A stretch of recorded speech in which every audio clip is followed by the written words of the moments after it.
বাবা, আমাকে অফিসের কাজে সিলেটে যেতে হবে। কয়দিনের জন্য? প্রায় 2 মাস। এতদিন? ভালো হয়েছে, ওখানে তিশাকে খুঁজতে পারবো। আর কতদিন খুঁজবি? যতদিন না খুঁজে পাই। জিনিসপত্র গুছিয়ে নিলাম। রাতে ছাদে বসে আকাশ দেখছি। একসময় তিশা আর আমি একসাথে বসে আকাশ দেখতাম। তখন গ্রামে ছিলাম। গ্রামের রাতের আকাশগুলো অনেক সুন্দর লাগে। তিশা চলে যাওয়ার পর আমরা শহরে আসি। গ্রামে বেশি যাওয়া হয় না, কারণ ওখানে তিশার স্মৃতিগুলোতে ভরপুর। জানি না ও কোথায় আছে, কিন্তু একদিন ঠিকই খুঁজে বের করব। রাতে ঘুম আসে না, কি করব? তিশা আমার সব কিছু নিয়ে চলে গেল, আর আমাকে একা রেখে দিয়ে চলে গেল। সকালবেলা বাসা থেকে বেরিয়ে পড়লাম এয়ারপোর্টের উদ্দেশ্যে। সেখান থেকে প্লেনে করে সিলেট যাব। এতে সময় কম লাগবে। প্লেনে ওঠার কিছু সময় পর সিলেটে পৌঁছে গেলাম। এয়ারপোর্টের বাইরে দাঁড়িয়ে আছি কোম্পানির গাড়ি আসার জন্য, কিন্তু এখনও আসেনি। কিছু সময় পর একটা গাড়ি এসে থামলো। গাড়ি থেকে একটা মেয়ে বেরিয়ে আসলো। সরি স্যার, দেরি হওয়ার জন্য। আপনি কে, আর এখানে? আমি আমি মিতু আর রবিন স্যার আসতে পারিনি, তাই আমাকে পাঠিয়েছে। ও চলে। গাড়িতে ওঠার পর, স্যার, আপনার নামটা যেন কি? আমাকে নিতে এসছেন আর আমার নামই জানেন না? মনে হচ্ছে মাথা ফাটিয়ে দেই। নাম বলতে সমস্যা কোথায়? আমাকে বকছেন? না অফিসে চলেন। স্যার, এইমাত্র না এলেন, এখনই অফিসে যাবেন? সোজা অফিসে যাব। ওকে স্যার, এই অফিসে নিয়ে যাও। অফিসে চলে এলাম। আমি অফিসে ঢুকতেই সবাই দাঁড়িয়ে গেল। হয়তো আশা করিনি। আমাকে দেখে রবিন এগিয়ে এলো। স্যার আজই চলে এলেন, আজ রেস্ট নিতেন? আমি এখানে বসে থাকার জন্য আসিনি। আবার কেবিন কোথায়? সরি স্যার, আসুন। তারপর কেবিনে চলে গেলাম। স্যার এটা আপনার কেবিন। আর মিস মিতু আপনার প্রিয়ে যতদিন এই প্রজেক্টে কাজ করবেন আপনাকে সাহায্য করবে। ওকে যান, প্রজেক্টের ফাইলগুলো নিয়ে আসুন। Okay sir. কিছু সময় পর মৃত্যু ফাইল নিয়ে এলো। এই নিন ফাইল, প্রয়োজন হলে ডাকবেন। আপনারা কাজে যান এখন। মৃত্যু বাইরে ওর কেবিনে গেল। সেখানে তার সাথে ওর বান্ধবী নেহাও কাজ করে। কিরে, নতুন স্যার কেমন? একদম রোবট, আর সব সময় রাগী ভাব নিয়ে থাকে।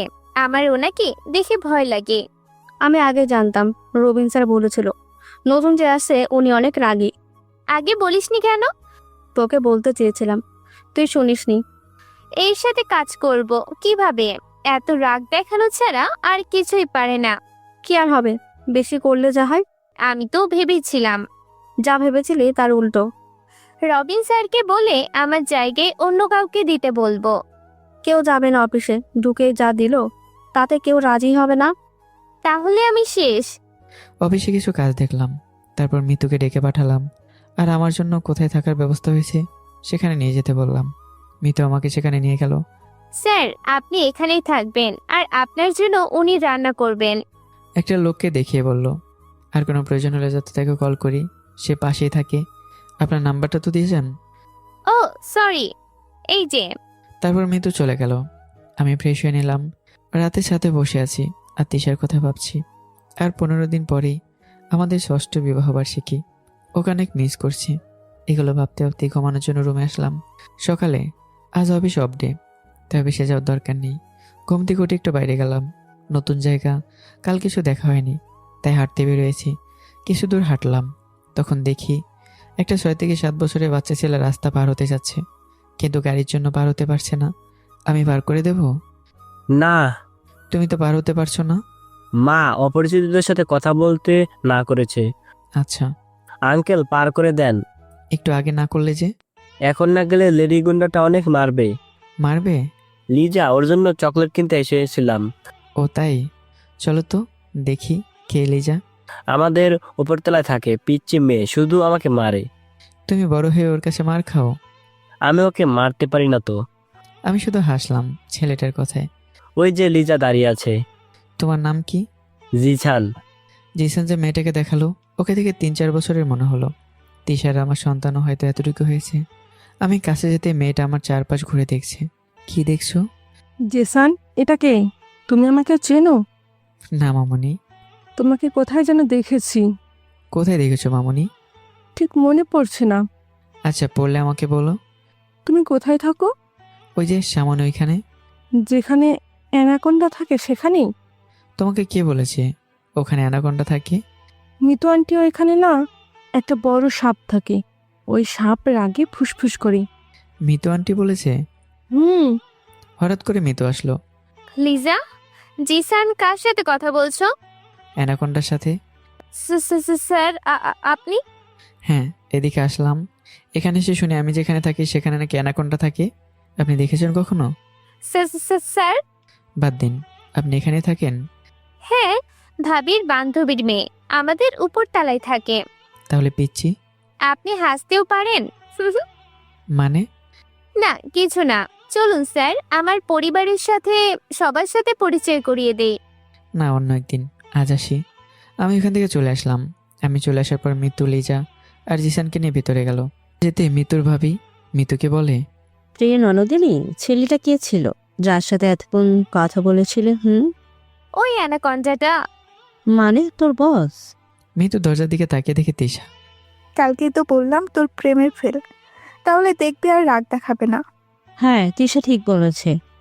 তোমরা যে কি শুরু করেছো? মিতু রুমে চলে গেল। তিশা তোর স্কুলে নেই? তাই তো তোর সাথে গল্প করতে চলে এলাম। তিশা যখন বাড়ি থেকে চলে আসে তখন ছেলেটা তার বান্ধবী রিপার কাছে আসে। এখানে সে একটা হাই স্কুলের বাংলা টিচারের জব নেয়। যেহেতু তিশা মাস্টার্স করেছিল তাই সহজেই চাকরিটা পেয়ে যায়। লিজা আমার আর তিশার মেয়ে। তিশা যখন এখানে আসে তখন রিপার মিতুর ফ্যামিলি থেকে অনেক সাপোর্ট করে। এদিকে মিতু ভাবছে আইডিয়াটা মন্দ না, স্যার দেখতেও খারাপ না, শুধু একটু রাগী, তাও চলবে। এদিকে আমি ফ্ল্যাটে এসে ভাবলাম আজ যেহেতু অফিস নেই তাহলে তিশাকে খোঁজা যাক। এখানকার শপিং মলে খুঁজলে মন্দ হয় না। আমি এখানকার কিছুই চিনি না, তাহলে কিভাবে? তখন মিতুর কথা মনে হলো, তাই ওকে কল দিলাম। হ্যালো, কে বলছেন? মিস মিতু, আমি আবির বলছি। সেটা আবার কে? আপনার বস। ওহ সরি স্যার, আসলে আমি নাম্বারটা দেখি নাই। ওকে, আমার কিছু শপিং করার দরকার ছিল, কিন্তু আমি এখানকার কিছুই চিনি না, তাই যদি আমার সাথে যেতেন। Okay sir. মিতু যখন বাসা থেকে বেরোচ্ছে তখন তার ভাবি, মিতু, কোথায় যাচ্ছ? স্যারের সাথে শপিং মলে। প্রথম দিনই শপিং? স্যার এখানকার কিছু চিনে না, তাই। ওকে, যাও। ভাবি, তুমি না বলেছিলে আজ শপিং যাবে? আমাদের সাথে চলো না। না, আমি তিশার সাথে যাব। তোমাদের মধ্যে কাবাব মেয়ে হাঁটি হতে চাই না। ভাবি, আমি গেলাম। সাবধানে যাও। আমি আর মিতু শপিং করতে গেলাম। আমার উদ্দেশ্য শপিং করা না, তিশাকে খুঁজে বের করা। সারা শপিং মল খুঁজছি। মিতু মনে মনে ভাবছে এত মেয়েদের মতো ঘোরার কি দরকার। মিতুর মনে মনে রাগ হচ্ছে কিন্তু কিছু বলতে পারছে না। সেই শপিং মলে আবারও তিশা আর রিপা শপিং করতে এসেছে, কারণ একদিন পরে জিসানের জন্মদিন, সাথে লিজা জিসানও আছে। দেখে আমি শপিং করছি আর তিশাকে খুঁজছি। কিছু প্রয়োজনীয় জিনিসপত্র কিনলাম, তারপর শাড়ি কেনার জন্য গেলাম। মিতু যখন আমার সাথে এসেছে তাহলে ওকে একটা গিফট দেওয়া দরকার। মিস মিতু, একটা শাড়ি পছন্দ করে দিন তো। কেন স্যার? একজনকে গিফট করব, কোনটা দিলে ভালো হবে? এটা দিলে ভালো হবে। ওকে চলুন। শাড়িটা কিনলাম। শপিং করা শেষে যখন বেরিয়ে যাচ্ছি তখন রিপা মানে মিতুর ভাবির সাথে দেখা। মিতু, শপিং শেষ? ভাবি? ইনি তোমার বস? হ্যাঁ স্যার, আমার ভাবি, আর বাকিদের তো চিনেনি। হ্যালো। আপনার সাথে দেখা হয়ে ভালোই লাগলো। আমারও। কাল জিসানের জন্মদিন, প্লিজ আসবেন। আমি ওকে আসবো। পাকা বুড়ি তোমার সাথে আসেনি? এসেছে, ওর আম্মুর সাথে আছে। উনি কোথায়? একটু ওইদিকে গেছে, একটু দেরি করুন, এসে যাবে। হঠাৎ করে ফোন বেজে উঠলো, দেখি বাবা ফোন দিয়েছে। আচ্ছা, অনেকদিন পরিচয় হবো, আজ আসি। আর মিতু, তাহলে আপনি আপনার পরিবারের সাথে বাসায় চলে যান এখন, আর এটা আপনার জন্য। এটা তো কাউকে গিফট দিতে কিনেছিলেন। হ্যাঁ, আপনার জন্য কিনেছিলাম। আসি। আমি শাড়িটা দিয়ে চলে এলাম, তখন তিশা ওদের কাছে এলো। কি গিফট দিল রে? আমি তো ভেবেছিলাম স্যার হয়তো তার গার্লফ্রেন্ডের জন্য কিনেছে, কিন্তু স্যারের মনে হয় গার্লফ্রেন্ড নেই। ইয়াহু! কি হয়েছে? মিতুর বস ওকে শাড়ি গিফট করেছে। এত দূর এগিয়ে গেছে? মা, ওই আঙ্কেলকে আমি যেন আগে কোথায় দেখছি। কোথায় দেখেছো মামনি? না, তার আগে মনে পড়ছে না। আর একটু আগে এলে দেখা হতো। পরে একদিন দেখা করে নিব। চলো শপিং শেষ করি। ওকে, চল। গাড়িতে উঠে ফোনটা ধরলাম। হ্যালো বাবা। কেমন আছিস? ভালো আছি। নে ধর, তোর মায়ের সাথে কথা বল। কেমন আছিস? ভালো আছি মা। ঠিক মতো খাওয়া দাওয়া করিস তো? হ্যাঁ মা, করছি। সাবধানে থাকিস। আচ্ছা মা, এখন রাখি। ফ্ল্যাটে ফিরে এলাম। সারাদিন প্রজেক্টের ফাইলগুলো দেখলাম, আর অন্যদিকে তিশারা শপিং করে বাসায় ফিরে এলো। বাসায় ফিরে যখন তিশা লিজাকে খাইয়ে দিচ্ছে, আম্মু, আমি না ওই আঙ্কেলকে আগে দেখছি, কোথায় মামনি? তাই তো মনে পড়ছে না। এবার কিন্তু মার খাবে। সত্যি মা, আমি দেখছি। দুষ্টু মেয়ে, সব সময় দুষ্টুমি নয়। লিজা অনেকবার বলল, কিন্তু তিশা শুনলই না। কারণ লিজা সবসময় দুষ্টুমি করে, তাই এটাকেও দুষ্টুমি হিসেবেই নিচ্ছে। অনেক রাত হয়েছে, প্রতিদিনকার মতো আকাশ দেখছি আর তিশার কথা মনে করছি। সারাদিন ব্যস্ত থাকি যাতে তিশার কথা মনে না পড়ে, কিন্তু দিনের শেষে ঠিকই তিশার কথা মনে পড়ে। হাজার চাইলেও বলতে পারি না, কারণ ওকে যে ভীষণ ভালোবাসি। আর এদিকে তিশা লিজাকে ঘুম পাড়িয়ে বেলকনিতে বসে আছে আর আমার ছবিটা দেখছে আর মনে মনে ভাবছে, আবির কেমন আছো? হয়তো ভালো আছে। তোমাকে কে যেন ভীষণ মিস করি। তোমার সাথে কাটানো দিনগুলো বারবার মনে পড়ে। আমি তোমার আর আমাদের ভালোবাসার স্মৃতিকে খুব সামলে রেখেছি। জানো, ওনারা ভীষণ দুষ্টু, ঠিক তোমার মতো। আর আমার মতো রাগী। কেন করেছিলে ওই কাজ? কেন আমাদের মাঝে মিম এসেছিল? না আসলে যে আমরা একসাথে থাকতাম। মা, এটা কার ছবি? তিশা তাকিয়ে দেখে ওর পাশে লিজা। তুমি ঘুমাওনি মামুনি? হ্যাঁ, ঘুমিয়েছিলাম, তোমাকে না পেয়ে এখানে এলাম। আসো আমার বুকে। মা, এই ছবিটা কার? তুমি প্রতিদিন এই ছবিটা দেখে কেন কাঁদো, বলো না মা। তিশা আর আটকে রাখতে পারলো না। লিজা অনেকবার জানতে চেয়েছে ছবিটা কার, কিন্তু তিশা বলেনি। কিন্তু আজ আর পারলো না। এটা তোমার বাবার ছবি। সত্যি আমি বাবার কাছে যাব? হ্যাঁ মামুনি, নিয়ে যাবে। তোমার বাবা এসে ভাবছে কি করে নিয়ে যাবে। আমি হয়তো তাদেরকে বলেই গেছি। লিজা ছবিটা ভালোভাবে দেখছে, ছবিটা দেখে একটা চিৎকার দিল। হলো মামুনি? বাবাকে না ওই আঙ্কেলটার মতো দেখতে, শুধু ওই আঙ্কেলটার দাঁড়িয়ে আছে আর বাবার নেই। কোন আঙ্কেল? মিতু আন্টির স্যার। ও তাই? জিসানের জন্মদিন আসবে, তখন তোমাকে দেখাবো। ওকে চলো, আমরা এখন ঘুমাই। সব চিন্তা বাদ দিয়ে ঘুমিয়ে গেল। পরের দিন মিতু আমার দেওয়া শাড়িটা পরে আজ অফিসে এসছে। মিতুর বান্ধবী নেহা এভাবে মিতুকে দেখে অবাক হয়ে গেল, কারণ এর আগে কোনোদিনও মিতুকে শাড়ি পরতে দেখেনি। নেহা যতদূর জানে মিতু শাড়ি পরতে পছন্দ করে না। হঠাৎ করে শাড়ি পরতে দেখে মনে প্রশ্ন জাগলো। কি রে, তুই হঠাৎ শাড়ি পরে? আগে বল, শাড়িটা কেমন হয়েছে? অনেক সুন্দর। কি তুই তো শাড়ি পরিস না? আজ পরেছি তো। না, তাই বললাম। কাল তোকে শপিং মলে দেখলাম, কত ডাকলাম, শুনলি না। আর তোর সাথে একটা ছেলে ছিল। ও, স্যারের সাথে শপিং করতে গিয়েছিলাম। কি, তুই না বলেছিলি তোর জায়গায় অন্য একজনকে দিতে? তাহলে কাল তার সাথে শপিং করতে গেলি? স্যার এখানকার কিছু ভালোভাবে চিনে না, তাই। চিনে না? না অন্য কিছু?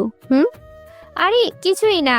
তোর মুখ দেখে তো মনে হচ্ছে না তোকে আমি 10 বছর ধরে চিনি। তুই কেমন আচরণ করছিস তা ভালো করেই জানি, কিন্তু আজ অন্যরকম মনে হচ্ছে। সত্যি করে বল, কারো প্রেমে টেমে পড়লি নাকি? হ্যাঁ পড়েছি, কিন্তু সে অনেক রাগী। কিন্তু সে অনেক ভালো। কে সে? আমাদের নতুন ম্যানেজার। মানে আবির স্যার? হ্যাঁ। স্যার যদি বিবাহিত হয়? যদি বিবাহিত হতো তাহলে সাথে করে ওনার বউকে নিয়ে আসতো। যদি গার্লফ্রেন্ড থাকে? আমার মনে হয় না গার্লফ্রেন্ড থাকলে আমাকে এই শাড়িটা গিফট করতো না। তার মানে এটা স্যার দিয়েছে? হ্যাঁ। হঠাৎ করে রবিনের আগমন। কাকে কি শিফট দিচ্ছে? মিতুকে। আরে মিস মিতু, হঠাৎ করে আপনি শাড়ি পরে এসেছেন? এটা তো একজন গিফট দিয়েছে। আমি ডেস্কে গেলাম, স্যার এসে যদি দেখে গল্প করছি তাহলে রাগ করবেন। মিতু ওখান থেকে চলে গেল। শিফট দিয়েছে আবির স্যার। মানে? কাল মিতু আবির স্যারের সাথে শপিং করতে গিয়েছিল তখন। কথাটা শুনে রবিনের উপর দিয়ে ঝড় বয়ে যাচ্ছে, কারণ রবিন মিতুকে পছন্দ করে, কিন্তু আজও বলতে পারেনি। রবিন ভাবছে মিতুকে তার মনের কথা না বলার জন্য ওকে হারিয়ে ফেলবে না তো। তখন আমি অফিসে ঢুকলাম, দেখে নেহা আর রবিন দাঁড়িয়ে কথা বলছে। কি হচ্ছে এখানে? না স্যার, কিছু না। তাহলে যে যার কাজে যান। আর মিস মিতু, ফাইলগুলো নিয়ে আমার কেবিনে আসুন। Okay sir. মিতু ফাইলগুলো নিয়ে কেবিনে আসলো। কেবিনে আসার পর দেখলাম মিতু আমার দেওয়া শাড়িটা পরেছে। মিস মিতু, শাড়িতে আপনাকে বেশ সুন্দর লাগছে। ধন্যবাদ। বাঙালি মেয়েদের শাড়িতেই বেশি সুন্দর লাগে। ইতিহাসে লেখা আছে, শাড়িতেই নারী আর কেশেতে বেশ। তাহলে তো রোজ শাড়ি পরে আসবো। কিছু বললেন? না কিছু না। আমি আর মিতু প্রজেক্টের ফাইলগুলো নিয়ে কাজ করছি, আর বাইরে রবিন কেবিনের সামনে হাঁটাহাঁটি করছে, কারণ প্রায় 2 ঘন্টা হয়ে গেছে মিতু বের হচ্ছে না। রবিন ভেতরে ঢুকে সাহস পাচ্ছে না। তখন তার মাথায় একটা বুদ্ধি এলো। রবিন কেবিনে এলো। কিছু বলবেন? স্যার, প্রজেক্টের সাইট দেখতে যাবেন না? ঠিক বলেছেন, আপনি অফিসটা দেখুন, আর মিস মিতু আমার সাথে চলুন। রবিন এই চালেও ফেসে গেল। কোনো লাভ হলো না। ও ভাবছে যত তাড়াতাড়ি সম্ভব মিতুকে বলে দিতে হবে। আমি মিতুকে নিয়ে সাইডে দেখতে গেলাম। গাড়িতে বসে আছি, সব গাড়ি থেমেছে, কারণ রেড লাইট চলেছে। হঠাৎ তিশার মতো কাউকে দেখলাম, আর সাথে একটা বাচ্চা মেয়ে। আমি গাড়ি থেকে নামলাম। আপনি এখানে বসুন, আমি আসছি। কোথায় যাচ্ছেন স্যার? আরে বসুন, আমি আসছি। তিশা যেদিকে গেছে আমি ওইদিকে গেলাম। কিছু দূর যেতেই আমি তিশাকে দেখতে পেলাম। ওকে ডাক দেওয়ার আগেই ভিড়ের মধ্যে কোথায় যেন হারিয়ে গেল। আমি শিওর হলাম তিশাই শহরে আছে, আশেপাশে কোথাও আছে। আর সাথে একটা বাচ্চা মেয়ে দেখলাম, তার মানে ওটা আমাদের বেবি। ভিড়ের মধ্যে খুঁজলাম, কিন্তু পেলাম না। গাড়ির কাছে ফিরে এলাম। এত তাড়াহুড়ো করে কোথায় গিয়েছিলেন? কাজ ছিল, চলুন সাইডে। ওকে। মৃদুর সাথে গিয়ে কাজগুলো শেষ করে অফিসে ফিরে এলাম। কিছুতে মন বসাতে পারছি না। তিশাকে যে জায়গায় দেখলাম সেখানে কেউ থাকে। ওখানে গেলে কি ওকে পাওয়া যাবে? তিশা যেহেতু এখন আছে, তাহলে নিশ্চয়ই কোনো না কোনো চাকরি করে। কিসের চাকরি করে এটা জানতে পারলে ভালো হতো। এখন ভাবছি তিশাকে দেখতে পেয়েছি, ওটা বাড়িতে জানাবো নাকি একেবারে পেলেই জানাবো। স্যার বাসায় যাবেন না? ভাবনা থেকে বেরিয়ে এলাম। এমন সময় দেখি মিতু। হ্যাঁ, যাব। আপনার মনে আছে তো আজ যে আপনাকে আমাদের বাসায় ইনভাইট করেছি? ভাইয়া ভাবি অনেক করে বলেছে আপনাকে নিয়ে যেতে। ওকে, আপনি যান, আমি বাসায় ফিরে ফ্রেশ হয়ে তারপর আসবো। ওকে। আমি অফিস থেকে আগে শপিং করতে গেলাম, কারণ জিসানকে কিছু দিতে হবে। সাথে লিজার জন্য কিনলাম। লিজাকে কেমন যেন আপন মনে হয় ওর প্রতি এক অদৃশ্য মায়া আছে। আমার মেয়েটাও হয়তো ওই রকমই হয়েছে, কিন্তু আজও তোর মুখটাই দেখতে পেলাম না। কিন্তু খুব তাড়াতাড়ি ওদের খুঁজে বের করব। বাসায় ফিরে ফ্রেশ হয়ে নিলাম। রেডি হয়ে যখন বের হব, দরজার সামনে দেখি মিতু দাঁড়িয়ে। আরে আপনি এখানে? আপনাদের বাসায় যাচ্ছিলাম। আপনাকে নিতে এলাম। ভালো করেছেন, আসলে একা যেতে কেমন যেন লাগছিল। চলুন তাহলে। মৃদুর সাথে ওর বাসায় গেলাম। সেখানে গিয়ে দেখি সুন্দর করে সাজানো হয়েছে, বেশি লোক নেই। মৃতুর ভাইয়া ভাবির সাথে পরিচয় করে দিল। জিসানকে ওর গিফটটা দিলাম। এখন খুঁজছে পাকা বুড়িটাকে। তখন দেখি রাজকুমারীর মতো সেজে গুটি গুটি পায়ে লিজা আসছে। হাই পাকা বুড়ি। আমি বুড়ি নই, আমি লিজা। এটা তোমার জন্য। এটা আমি কেন নিব? নিলে কি হবে? আম্মু কেউ কিছু দিলে নিতে না করছে। কোথায় তোমার আম্মু? এই এখানে আসুন, পরিচয় করে দিই। মেয়েতেও একে ডেকে নিয়ে এত। মিতু ডাকতে গেল। যখন মিতু আসলো, সাথে যে আছে তাকে দেখে আমার হাত পা যেন জমে গেল, কারণ ওটা তিশা। আমাকে তিশা দেখেনি। তিশা, এই হলো মিতুর বস। তিশা আমার দিকে তাকালো, আমাকে দেখে অনেকটা চমকে গেল। তখন হঠাৎ আমাকে দেখে তিশা যখনই চলে যাবে, তখন আমি তার হাতটা ধরে ফেললাম। ও আমার হাত ছাড়িয়ে নিয়ে চলে যায়। হঠাৎ করে তিশার হাত ধরাতে সবাই অবাক হয়ে যায়। আমি এদিকে খেয়াল দিলাম না। আমি তিশার পিছনে গেলাম। তিশা, দাঁড়াও, আমার কথাটা শোনো। আমার কোনো কথা না শুনে তিশা ওর রুমের দরজা লাগিয়ে দিল। তিশা, প্লিজ দরজাটা খোলো, আমার কথাটা শোনো। না, আমি কোনো কথা শুনবো না। তিশার গলা শুনে বোঝা যাচ্ছে ও কাঁদছে। প্লিজ একবার শোনো, সেদিন যা হয়েছিল তাতে আমার কোনো দোষ ছিল না।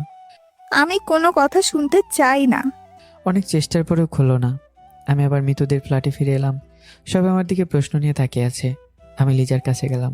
সেখানে হাঁটু গেড়ে বসে ওকে জড়িয়ে ধরে কেঁদে দিলাম। সবাই এতে আরো অবাক হয়ে গেল। তুমি কাঁদছো কেন আঙ্কেল? ফিরে পাবার আনন্দে। কি? আমার রাজকুমারী আর তার মাকে, আর আমি তোমার বাবা। সত্যি? তোমাকে জানো, একদম ছবির মতো দেখতে, যেটা আমার মায়ের কাছে আছে।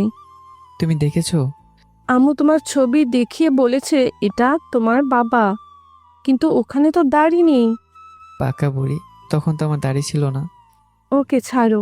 পেছনে তাকে দেখি তিশা। তিশা, তুমি এসেছো? আমি আমার মেয়েকে নিতে এসেছি। ও আমারও মেয়ে। না, লিজা শুধু আমার মেয়ে। প্লিজ তিশা, আমার কথাটা শোনো। আম্মু এটা কি আমার বাবা? তিশা কোনো কিছু শুনতে যাচ্ছে না। তিশা, এটা তুমি অস্বীকার করো না প্লিজ। হ্যাঁ। সত্যি? হুম। লিজা এসে আমার কোলে উঠলো। বাবা আমাকে ছেড়ে আর যাবে না তো? না মামনি। লিজা, চলো। না, আমি বাবার সাথে থাকবো। তুমি বাবা চাও নাকি আমাকে? লিজা কি যেন ভাবলো, তারপর আমার কানে কানে বলল, বাবা, আম্মু রেগে আছে, কারো কথা শুনবে না। আমি এখন যাই, তুমি কোথাও যেও না কিন্তু, আমি আবার আসবো। বলে তিশার সাথে চলে গেল। তিশাকে দেখে বুঝলাম অনেক রেগে আছে। এখন কিছু করা যাবে না। কারণ ও রেগে থাকলে যে কোনো কিছু করতে পারে। যা করার কাল থেকে করতে হবে। যা রাগ করেছে তাতে রাগ ভাঙাতে অনেক সময় লেগে যাবে। আমি এতক্ষণ খেয়াল করিনি যে আশেপাশে লোকজন আছে। সবাই অবাক হয়ে তাকিয়ে আছে আমার দিকে। এতক্ষণ যা হলো হয়তো কেউ বুঝতে পারেনি। তাহলে আপনি সেই যে তিশাকে ধোকা দিয়েছেন? আমি তিশাকে ধোকা দেইনি। আমাকে মিথ্যার জালে ফাঁসানো হয়েছিল। মানে? সব বলবো, কিন্তু এখন নয়। আগে অনুষ্ঠান শেষ হোক। অনুষ্ঠান শেষ করে বাইরের লোকেরা চলে গেল। মৃত পরিবারের সবাই জানার আগ্রহ নিয়ে বসে আছে। এখন বলেন। তারপর যা যা হয়েছিল সব কিছু ওদের বলতে শুরু করলাম। কিছুদিনের জন্য বেড়াতে গিয়েছিলাম। বাড়িতে ফিরে শুনি আজ নাকি আমার বিয়ে। সেটা আবার আমার চাচাতো বোন তিশাপুর সাথে। বয়সে সে গণেশনা আমার থেকে 5 বছরের বড়। তাকে সবসময় বড় বোনের নজরে দেখে এসছে। গ্রামে বড় হওয়া সহজ সরল ও লাজুক স্বভাবের ছেলে আমি। আমার চাচা তার পরিবার নিয়ে শহরে থাকেন। তিনি সরকারি উচ্চপদস্থ এক কর্মকর্তা। তাদের সাথে আমাদের মানায় না। ওনারা বাড়িতে আসলে আমি ঘর থেকে বেরিয়ে হতাম না, ভয় ও লজ্জায়। আসলে তারা শহরের ভাষায় অনেক সুন্দর করে কথা বলে তো, আর আমরা তো গ্রামের ভাষাতে কথা বলতে অভ্যস্ত। তাই সংকোচ লাগতো কি বলতে কি বলে ফেলি। তাদের বেশভূষা অনেক উন্নত, কিন্তু আমাদের বেশভূষা তাদের মতো ছিল না।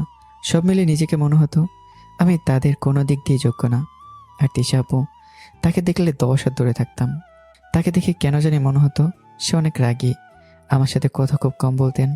কখনো কখনো দেখা হলেও কথা বলতেন না। আমি অপমানে লজ্জায় কথা বলতাম না। সবার সাথে কথা বলেন এসে, আর আমার বেলায় এসে মুখটা গোমরা করে ফেলেন।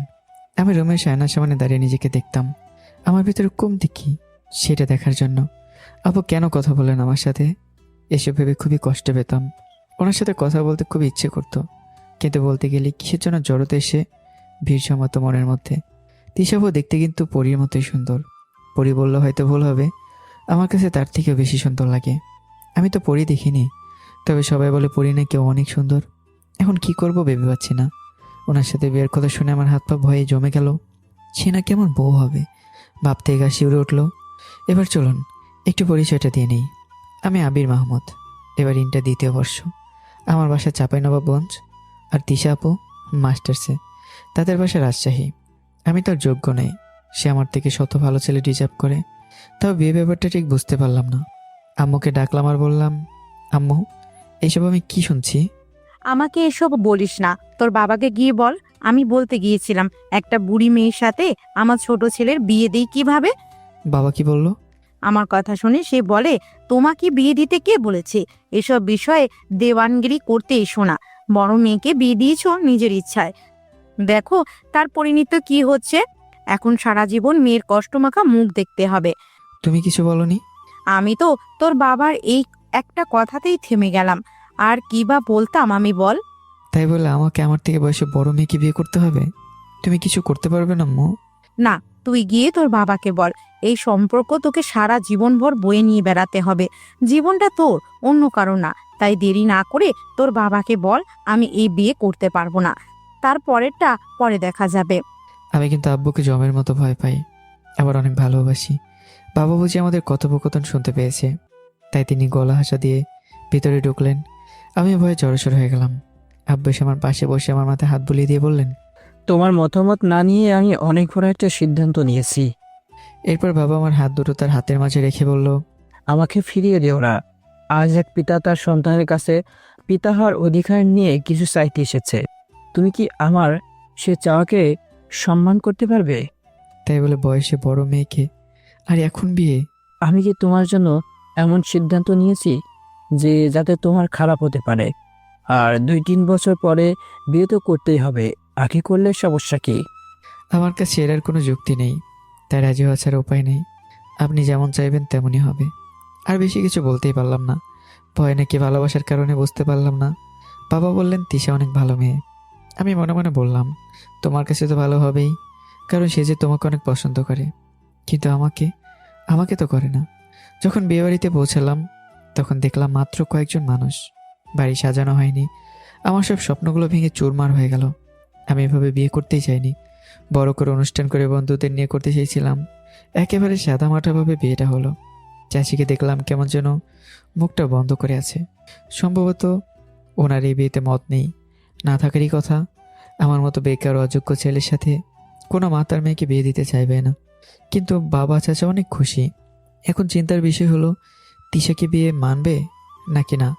বাবার চাচা বিয়েটা কেন দিচ্ছে? যদি তিশা পরে না মানে তখন তো সবাই কষ্ট পাবে। এদিকে সবকিছু শেষ করে বাড়ি ফিরলাম। আমি বাইরে দাঁড়িয়ে আছি, ভেতরে যেতেও ভয় পাচ্ছি। ভেবে পাচ্ছি না কি করব, কারণ আজ পর্যন্ত যার সাথে ভালোভাবে কথাই বলিনি, আর সে নাকি আমার বউ। এমনিতেই তিশা অনেক রাগী। তারপরে অনেক সাহস নিয়ে ভেতরে গেলাম। ভেতরে গিয়ে দেখলাম তিশা বিছানায় বসে আছে। কথা বলার সাহস হলো না, কিছু বলতে গিয়ে বলতে পারছিলাম না। মেয়েটা ঘোমটা সরিয়ে বলল, তুমি এসে গেছো? হ্যাঁ। আমি জানি তুমি আমাকে মেনে নিতে পারোনি, কারণ আমি তোমার থেকে বয়সে অনেক বড়। আমি তোমার থেকে কোনোদিন কোনো প্রকার অধিকার চাইবো না। কিন্তু বাবা আর চাচু যেন বুঝতে না পারে, তাহলে তারা অনেক কষ্ট পাবে। তুমি শুয়ে পড়ো। আচ্ছা, এটা ঠিক আমি মেনে নিতে পারছি না, কারণ তিশার সাথে আমার বয়সের পার্থক্য 5 বছর, যা অনেকটা বেশি, যা কোনো ছেলে সহজে হয়তো মেনে নিতে পারবে না। কিন্তু আমার মনে হচ্ছে আমার সাথে বিয়ে হয়ে শুধু তিশার জীবন নষ্ট হয়ে গেল। এসব চিন্তা বাদ দিয়ে ঘুমিয়ে পড়লাম। সকালবেলা কে যেন মনে হয় আমাকে ডাকছে, তাই মা যাও তো, এখন ডেকো না। আমি তিশা। নামটা শুনে তাড়াতাড়ি উঠে গেলাম। পরে মনে হলো কাল তো আমার বিয়ে হয়েছে, ভুলে গিয়েছিলাম। কি হলো? বাইরের সবাই অপেক্ষা করছে, ফ্রেশ হয়ে নাও। আচ্ছা জান, আমি আসছি। প্লিজ সবার সামনে আপনি করে বলো না, আচ্ছা। মনে থাকে জানো। আর সবসময় তুমি করে বলো, কারণ তুমি যেমন কখন যে আপনি করে বলে ফেলো, এতে সবাই সন্দেহ করবে। আচ্ছা যাও। এত তাড়াতাড়ি আসবে? তিশা বাইরে চলে গেল। কিছু সময় পর আমি বাইরে গেলাম। বাইরে গিয়ে দেখি বাবা আর চাচা বসে গল্প করছে। এত সকালে চাচাও এসে পড়েছে। বাড়িতে মেহমান নেই, কারণ বিয়ের ব্যাপারে বাড়ির লোক ছাড়া আর কেউ জানে না। আমার বন্ধুরাও না, ওদের বলা যাবে না, বললে আমাকে নিয়ে হাসাহাসি করবে। বাবার কাছে গেলাম। শোনাবে, রেডি হয়ে নাও, তোর চাচ্ছু তোদের নিতে এসেছে আচ্ছা কখন যাবে? কিছুক্ষণ পরেই। আমি বসে বাবার চাচুর গল্প শুনছিলাম। কিছু সময় পর তিশা চা নিয়ে আসলো। বাবা আর চাচাকে চা দিল, আর আমি মার কাছে গেলাম। মা কি করছো? কি আর করব, তোর বাবা তোর জীবনটা নষ্ট করে দিল বয়সে এত বড় মেয়ের সাথে বিয়ে দিয়ে। মা বিয়ে তো সব উপরওয়ালা ঠিক করেছে, যার সাথে হবার তার সাথেই হবে, এটা কেউ তো আর আটকাতে পারবে না। তাই বলে এত বড় মেয়ের সাথে? মাকে কিছু বলতে যাব, তখন পিছনে খেয়াল করে দেখি তিশা দাঁড়িয়ে। ওর চোখ টলমল করছে, হয়তো মায়ের কথা শুনেছে। ও তাড়াতাড়ি ওইখান থেকে সরে গেল। আমিও পিছনে গেলাম। রুমে গিয়ে দেখি তিশা কাঁদছে, হয়তো মায়ের কথায় কষ্ট পেয়েছে। মায়ের কথায় কিছু মনে করবেন না, আসলে মা আসলে বাবার উপরে রেগে আছে, তাই এইসব কথা বলেছে। আস্তে আস্তে সব ঠিক হয়ে যাবে। ও আজ তো আবার আপনাদের বাড়ি যেতে হবে। আমি বাড়ির বাইরে গেলাম বন্ধুদের সাথে দেখা করতে, কিন্তু ওদের বলা যাবে না যে আমি বিয়ে করেছি। এটা শুনে ওরা টিট চাইবে, আর যদি জানতে পারে আমার বউ আমার থেকে বয়সে বড়, তাহলে আরও পচাবে। আমাদের আড্ডা দেওয়ার জায়গায় চলে গেলাম। ওইখানে আমার বন্ধু রিফাত আর আকাশ ওয়েট করছে। ওখানে পৌঁছাতেই, কিরে, তোর খবর কি? কাল বাড়ি ফেরার পর থেকে তোকে পাওয়াই যাচ্ছে না। আসলে খুব ক্লান্ত ছিলাম রে, তাই। ক্লান্ত তো আমরাও ছিলাম, তাই বলে আর দেখা করবি না? আর তোর ফোনটা বন্ধ। সরি রে।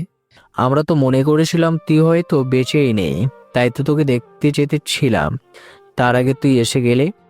মনে মনে ভাবলাম, যাক বাড়ি না গিয়ে ভালোই হয়েছে, না হলে সব জেনে যেত। তোরা আমাকে এত মিস করছিলি। আরে না, তুই মরলে তো তোর বাড়িতে মৃত্যু বার্ষিকীতে ভালো মতো খাওয়া দাওয়া যেত, তাই শিওর হতে যেতাম তুই মরছিস কিনা। তোরা বন্ধু না আর কিছু। আমি মরে গেলে তোদের সমস্যা নেই, তোরা আছিস ভালো মন্দ খাওয়া নিয়ে। দাঁড়া, আজ তোদের আমি মারবো। একটা লাঠি হাতে পেয়ে ওদের যখন কিছু বলবো, শয়তান দুটো পালিয়ে গেছে। এই বেস্ট ফ্রেন্ডগুলো এমনই হয়। একবার আমি অসুস্থ হয়ে হাসপাতালে ছিলাম, ওরা আমাকে দেখতে গিয়েছিল। সেখানে গিয়ে আমি কেমন আছি না জিজ্ঞাসা করে বলে নার্সগুলো কেমন দেখতে। ওদের জন্য মনে হয় দুনিয়া ছেড়ে চলে যায়। আজ আর আড্ডা দেওয়া হলো না, তাই কি করবো তাই ভাবছিলাম। হঠাৎ ফোন বেজে উঠলো। নাম্বার দেখি 12টা বেজে গেল। মনে মনে ভাবছি ফোন কেন দিচ্ছে, ফোনটা ধরবো কিনা তাই ভাবছি। যদি না ধরি তাহলে এক সমস্যা হবে, আর ধরলে আরেক সমস্যা। কি করব তাই ভাবছি। শেষে ভাবলাম ফোনটা ধরি, যা হবার পরে দেখা যাবে। ফোন দিয়েছে মনির, নিশ্চয় আবার কিছু হয়েছে। আমি বুঝি না সমস্যার পিছু ছাড়ে না কেন, যে কোনো সমস্যা পড়বে আমাকে টানবেই। আমি ছায়া খেলাম আর তুই মজা পাচ্ছিস। আবির সমস্যা হয়ে গিয়েছে। হ্যালো, কি হয়েছে? আসলে অনেকে ব্রেক আপ করে দিয়েছে। খুব ভালো হয়েছে। তুই এমনটা বলতে পারলে। এই মেয়েদের মতো কথা বন্ধ কর। এটা আবার নতুন কি? এই নিয়ে 21 বার ছ্যাঁকা খেলি, এসব প্রেমের চিন্তা বাদ দিয়ে পড়ায় মন দে। এখন রাখি, আমার কাজ আছে। ফোনটা দিলাম কেটে। মনির হলো আমার বন্ধু, এই নিয়ে 21বার চাকা খেলো। বেচারার কোনো গার্লফ্রেন্ডই ঠিক না, না হয় ব্রেকআপ হয়ে যায়, না হয় বিয়ে। তাও সে থেমে থাকে না, নতুন কাউকে খোঁজে। আমি ওকে অনেকবার বলেছি এসব বাদ দিয়ে পড়াশোনায় মন দিতে, কিন্তু ও তা করেই না। অনেক সময় হয়ে গেছে, বাড়ি ফিরতে হবে। আমি বাড়ি ফিরে আমার রুমে গেলাম। রুমে গিয়ে দেখি তিশা বসে আছে। কোথায় ছিলে এতক্ষণ? বন্ধুদের সাথে দেখা করতে গিয়েছিলাম। ফোনটা তো নিয়ে যাবে, কতবার ফোন দিয়েছি। সরি, মনে ছিল না। তাড়াতাড়ি রেডি হয়ে নাও, এখন আমাদের বাড়িতে যেতে হবে। বাবা এমনিতেই তোমার উপর রেগে আছে, ফোনে পায়নি বলে। চাচু রাগ করেছে? তোমার শ্বশুরের কথা বলিনি, তোমার বাবার কথা বলেছি। কি? আগে বলবেন তো। তোমাকে না বলেছি সবসময় তুমি করে বলতে, যাতে সবার সামনে আপনি বলে না ফেলো। সরি, মনে ছিল না। তুমি যাও, আমি আসছি। চাচু মানে শ্বশুরমশাইয়ের সাথে শ্বশুর বাড়ি গেলাম। সেখানে চাচির আগে দিনের মতোই মুখটাকে বাংলার পাঁচের মতো করে রেখেছে দেখলাম। তিশা আমাকে তার রুমে নিয়ে গেল। তিশা আপু, চাচি মনে হয় বিয়েতে খুশি হয়নি। তিশা আমার দিকে রাগিভাবে তাকালো। বললি? রাগ করছো কেন? আমি শুধু জানতে চেয়েছি চাচি বিয়েতে রাজি ছিল কিনা। তার আগে কি বলেছস?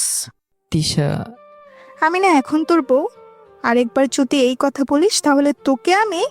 আরে মুখ খুশকে বেরিয়ে গেছে। এই ভুল যেন আর না হয়। আচার হবে না। ফ্রেশ হয়ে রেস্ট নে। বলে বাইরে চলে গেল। হঠাৎ করে আগের রূপ কেন ধরেছিল? এর আগে স্বভাবের কারণে আগে কথা বলতে ভয় পেতাম। একদিন ভেবেছিলাম অভ্যাসটা মনে হয় নেই, কিন্তু দেখছি সেটা রয়ে গেছে। কিছু সময় পর তিশা কিছু খাবার নিয়ে রুমে এলো। আমিও খাবার খেয়ে নিলাম। তারপর রুমে বসে আছি, একা সময় কাটছি না। আমার ভাগ্যটা খুব খারাপ। তিশার একটাও বোন নেই, মানে আমার একটাও শালিকা নেই, তাই বেকার সময় কাটাচ্ছি। কিছুক্ষণ পর তিশা এলো। কি করছো? কি আর করবো, করার মতো কিছু নেই, তাই বসে আছি। চল একটু ঘুরে আসি, তোমার ভালো লাগবে। আইডিয়াটা মন্দ না। তিশার সাথে বের হলাম। আমরা একটা পার্কে গেলাম, কারণ শহরে তো পার্ক ছাড়া আর সবুজ কোনো জায়গায় নেই। সেখানে জোড়ায় জোড়ায় বসে আছে সবাই, কেউ কেউ প্রেমিক প্রেমিকা, নয়তো বা স্বামী স্ত্রী। আমরা দ্বিতীয় দলের। আমরা গিয়ে একটা নির্জন জায়গায় বসলাম। তিশা, হুম। বললে না তো চাচি এই বিয়েতে রাজি ছিল কিনা? না মা, ছিল না। মা চেয়েছিল তার বড়লোক বান্ধবীর ছেলের সাথে আমার বিয়ে হোক। তাহলে তাকে বিয়ে করতে হয়তো ভালো হতো। এটা বলাতেই তিশা আমার দিকে রাগীভাবে তাকালো। ছেলেটা ভালো না, নেশা করে, একেবারে বাবা মায়ের অবাধ্য। যখন চাচু এটা জানতে পারে তার মা বান্ধবী ছেলের সাথে আমার বিয়ে দিতে চাচ্ছে, তখন বাবা আর চাচু মিলে তোমার সাথে আমার বিয়ে ঠিক করে। এটা নিয়ে ঝামেলাও হয়েছে, তুমি তো এখানে ছিলে না, তাই জানো না। এই জন্যই চাচির মুখের এই অবস্থা। কিরকম? না মানে কি, ওনার মুখে কালো কালি মেখে দিয়েছে মনে হচ্ছে। কি বললে? বলেই কিলঘুষি শুরু। কি মেয়েরে বাবা, কখন কি করবে কিছুই বোঝা যায় না। কিছুক্ষণ আগে নরম ছিল, আর এখন না বললেই ভালো। ভাগ্যিস একে বলিনি আমি একে বিয়ে করতে রাজি ছিলাম না। এমনিতে বলেছে আমার উপর অধিকার খাটবে না। যদি বাসরাতে বলতাম আমি এই বিয়ে মেনে নিইনি, তাহলে এতক্ষণে মেরেই ফেলতো। তিশা, এভাবে মারিস না, দুলা ভেবেছিলাম মরে যাবে। পেছনে তাকিয়ে দেখি একটা মেয়ে, সাথে আরেকজন ছেলে। মেয়েটাকে দেখে তিশা মারা ছেড়ে দিয়ে দাঁড়িয়ে গেল। আরে দিশা, তুই এখানে? হ্যাঁ, হবু বরের সাথেই এলাম। আর তুই এখানে কি করছিস? তোর বাড়ি গিয়েছিলাম, পাইনি। এই তো একটু বের হয়েছি। প্রেম করতে? যাক, অবশেষে তুই প্রেমে পড়লি। কিন্তু তোর বয়ফ্রেন্ডকে দেখে পিচ্ছি পিচ্ছি মনে হচ্ছে। মেয়েটা আমাকে পিচ্ছি বলছে, এতে আমার খুব রাগ হলেও কিছু বলতে পারলাম না। হ্যাঁ, ও আমার থেকে বয়সে ছোট। তার মানে সিনিয়র জুনিয়র প্রেম? আচ্ছা, তোরে প্রেম কর। আর এই নে আমার বিয়ের কার্ড। ঠিক সময় তোর বরকে নিয়ে চলে আসিস। আমি তোর মতো না যে লুকিয়ে লুকিয়ে বিয়ে করে নেব, বেস্ট ফ্রেন্ডকেও বলবো না। তুই জানলি কেমন করে আমার বিয়ে হয়েছে? তোর বাসায় গিয়েছিলাম, তখন আঙ্কেল বলেছে। রাগ করিস না, আসলে বিয়েটা হঠাৎ করে হয়ে গেছে, তার বাড়ির লোক ছাড়া আর কেউ জানে না। জানি, আঙ্কেল বলেছে। আর আমার বিয়ের আর মাত্র কিন্তু 15 দিন বাকি আছে। তুই তোর বরকে নিয়ে 2 দিন আগেই চলে আসবি। তোকে ছেড়ে আমার কিন্তু একটু ভালো লাগবে না। আচ্ছা, আসবো। তারপর তিশার ফ্রেন্ড তার হবু বরের সাথে আমাদের পরিচয় করে দিল। কিছুক্ষণ পর আমরা বাসায় ফিরে এলাম। বাসায় ফিরতেই চাচার ডাক পড়লো। আমরা দুজনে গেলাম। কিরে, তোরা কোথায় ছিলি? আবির ঘরে বসে বোর হচ্ছিল, তাই বেড়াতে গিয়েছিলাম। তোর বান্ধবী এসেছিল? কথা হয়েছে ওর সাথে। আচ্ছা, যা তো, আমাদের জন্য চা নিয়ে আয়। তিশা চা নিতে চলে গেল। আমি চাচার পাশে বসলাম, বসে গল্প করছি। তিশা চা নিয়ে এলো। গল্প শেষে সবাই একসাথে খেয়ে ঘুমিয়ে গেলাম। পরদিন আমরা ফিরে এলাম। এই কয়েকদিন আমাদের সম্পর্কে অনেক পরিবর্তন এসছে। আমাদের মধ্যে একটা বন্ধুত্বপূর্ণ সম্পর্ক হয়ে গেছে। আমার মনে হচ্ছে আমি ধীরে ধীরে তিশার প্রতি দুর্বল হয়ে পড়ছি, আর তিশাও। কারণ আগে ঘুমানোর সময় মাঝে কোলবালিশ রেখে ঘুমোতো, কিন্তু এখন কিছুই দেয় না। এখন বাড়ির বাইরে থাকলে বারবার ফোন করে জিজ্ঞাসা করে কোথায় আছি, আর বলে মা নাকি জানতে চেয়েছে তাই ফোন করেছে। কিন্তু আমি জানি মা বলেনি। আমি মনে মনে ভাবি, ঠিকমতো মিথ্যা বলতে পারে না। বিয়ের প্রায় 1 মাস হয়ে গেছে। 1 মাস ওকে ভালোবেসে ফেলেছি। খুব তাড়াতাড়ি বলে দেবো ওকে। কাল ওর জন্মদিন, আর কালকে বলে দেবো আমার মনের কথা। অনেক রাত হয়ে গেছে, তাই ঘুমানো দরকার। অনেক সময় ঘুমন্ত তিশাকে দেখছি, দেখতে দেখতে ঘুমিয়ে বললাম। সকালবেলা এই উঠো, উঠছি। তাড়াতাড়ি উঠো। কিছু বলবে? আজ কত তারিখ? আজ তো 29 তারিখ। তুমি কিছু বলবে না? কি বলবে? তিশা মন খারাপ করে ফেলেছে। মনে পড়েছে আজ ক্লাস আছে, ভার্সিটি যেতে হবে। ও, তাহলে যাও। তিশা মন খারাপ করে ফেললো। ও আশা করেছিল জন্মদিনে শুভেচ্ছা জানাবো, কিন্তু আমি এমন করেছি যে আমার মনেই নেই। তাই তিশা রাগ করে চলে গেল। কিন্তু আমি যেভাবে জানাবো না, আজ রাতে সব জানাবো। ফ্রেশ হয়ে দেখি চাচু, বাবা, মা সবাই ওকে জন্মদিনের শুভেচ্ছা জানাচ্ছে। আজ তিশার জন্মদিন। আমি এমন ভাব করলাম যেন কিছুই জানি না। কেন, তোর মনে নেই? না। তিশা রাগ করে ওখান থেকে চলে গেল। যাওয়ার পর বাবাও চলে গেল। বাবা চলে গেলে চাচু আমার কাছে এলো। আবির, তুই ঠিক করিসনি। জানিস তিশা কত আশা করেছিল তুই সবার আগে ওকে উইশ করবি। তোর জন্য ভোর থেকে তোর ঘুম ভাঙার ওয়েট করেছে, আর তুই ওকে কষ্ট দিলি। আমার মনে আছে তো। তাহলে ওকে উইশ করলি না কেন? করবো, কিন্তু অন্যভাবে। তুমি বুঝবে না। মা, খিদে পেয়েছে। তোর খাবার আজ বন্ধ। কেন, আমি কি করলাম? তোর জন্য আমার বৌমাটা রাগ করেছে। মা, তোমার কিছু হয়েছে নাকি? কিছুদিন আগে তো আগে সহ্য করতে পারছিলে না, এখন কি হলো? সেটা আগেরটা, এখন সব মেনে নিয়েছি। কি আর করার, বাড়ির সবাই তিশার পক্ষে চলে গেছে। আমি একা হয়ে গেছি, কিন্তু আমি এতে খুশি হয়েছি। মা সব মেনে নিয়েছে, কারণ 2 দিন ধরে দেখছি মা তিশার সাথে আগের মতো গল্প করছে, যেমনটা আগে করতো। কারণ মা তিশাকে আগে মেয়ের মতোই ভালোবাসতো, শুধু মাঝে রাগ করেছিল। আমি সব কিছুর প্রতি প্রস্তুতি নিচ্ছি।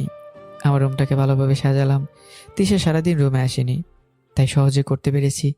ওকে দেখে মনে হলো অনেক রেগে আছে, তাই কথা বলার চেষ্টাও করেনি। রাতে খাবার শেষ করে আমি আগে রুমে চলে এলাম। সব কিছু ঠিক করে রুমের লাইটটা বন্ধ করে দিলাম। এখন তিশা আসার অপেক্ষা। কারো আসার আওয়াজ পাচ্ছি, হয়তো তিশা। তিশা এসে রুমের দরজা খুলতেই ওর উপরে ফুলের বৃষ্টি হচ্ছে। তিশা দেখলো চারদিকে মোমবাতি জ্বলছে, আর তার মাঝে আমি দাঁড়িয়ে। তিশা অনেক অবাক হয়েছে, ধীরে ধীরে আমার দিকে এগিয়ে এলো। আমি হাঁটু গেড়ের সামনে বসলাম, হাতে কিছু গোলাপ ফুল নিয়ে বললাম, আমি জানি না কিভাবে মনের কথা বলতে হয়। আমি এর আগে কাউকে বলিনি, আজ তোমাকে বলছি। এতদিন তোমার সাথে থাকতে থাকতে আমি তোমাকে ভীষণ ভালোবেসে ফেলেছি, তাই তোমার জন্মদিন আমার মনের কথাটা জানালাম। তুমি হয়তো মনে করেছিলে তোমার জন্মদিনের কথা ভুলে গেছি, কিন্তু আমি ভুলিনি। শুভ জন্মদিন। তিশা আমার হাত থেকে ফুলগুলো নিল। আমি দাঁড়িয়ে গেলাম। আমার মনে হচ্ছে ও না করে দেবে, কিন্তু আমাকে জড়িয়ে তুলল আর বলল, আমি তো ভেবেছিলাম তুমি আমাকে কখনো মেনে নিবে না, কারণ আমি তোমার থেকে 5 বছরের বড়। বড় তো কি হয়েছে, তুমি আমার বউ। কিন্তু আমার উত্তর তো পেলাম না। সব কথা কি মুখে বলতে হবে? তা ঠিক, তাহলে অপূর্ণ কাজটাকে আজ পূর্ণ করা যাক। কোন কাজ? যেটা প্রথম রাতে হওয়ার কথা ছিল। কিছু না বলেই লজ্জায় মুখ লুকালো। যাক, অবশেষে অপূর্ণ কাজটা পূর্ণ করা হলো। সকালবেলা ঘুমিয়েছিলাম, মনে হলো কে মুখে পানি দিচ্ছে। চোখ খুলে দেখি তিশা। তাড়াতাড়ি উঠো। আর একটু ঘুমাতে দাও। না, অনেক ঘুমিয়েছ, এখন ওঠো। আচ্ছা, উঠছি। উঠে ফ্রেশ হয়ে নিলাম। রুমে এসে দেখি তিশা ব্যাগে কাপড় গোছাচ্ছে। কি হয়েছে, কাপড় গোছাচ্ছ কেন? তোমার মনে নেই দিশার কথা? ওই যে তোমার ফ্রেন্ড। হ্যাঁ, এখন রেডি হয়ে নাও, আমাদের যেতে হবে। ওকে। দুজনে বেরিয়ে পড়লাম। তিশা ফ্রেন্ডের বাসা বেশি দূরে ছিল না, 2 ঘন্টার মধ্যে পৌঁছে গেলাম। গেটের সামনে দেখি তিশার বান্ধবী দাঁড়িয়ে আছে। এসে গেছিস তাহলে? সে কখন থেকে ওয়েট করছে। এখন বাহিরে দাঁড় করিয়ে রাখবি নাকি? ও সরি, ভিতরে চল।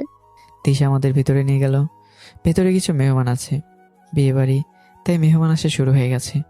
দিশা আমাদের ছাদে নিয়ে গেল। ওখানে কয়েকজন পুরুষ আর মহিলা বসে আছে। মা দেখো কে এসেছে। তিশা এসেছে। মহিলাটি আমার দিকে এগিয়ে এলো। আরে তিশা, এতদিন পর দিশার বিয়ে না হলে মনে হয় আসতি না।